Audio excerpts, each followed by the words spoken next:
இப்போ ரீசெண்டா வந்து பிரசிடென்ட் முர்மு வந்து ஆல் இண்டியா ஜுடிஷியல் சர்வீசஸ் வேணும் அப்படின்னு சொல்லியிருக்காங்க.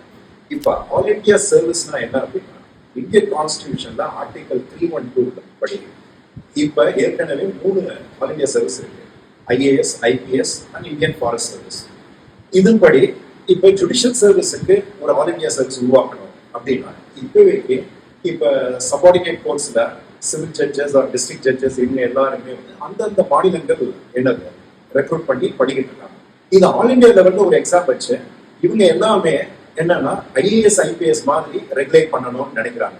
இப்போ ஐஏஎஸ் ஐபிஎஸ் எப்படி ரெகுலேட் பண்றாங்க அப்படின்னா, அவங்களுடைய அப்பாயின்மெண்ட், ரிமூவல் அண்ட் டிஸ்மிசல் வந்து சென்ட்ரல் கவர்மெண்ட் தான். ஆனா எந்த மாநிலத்துல ஒர்க் பண்றாங்களோ அந்த மாநில அரசு வந்து அவங்களை டிரான்ஸ்பர் பண்ண முடியும், சஸ்பென்ஷன் பண்ண முடியும்.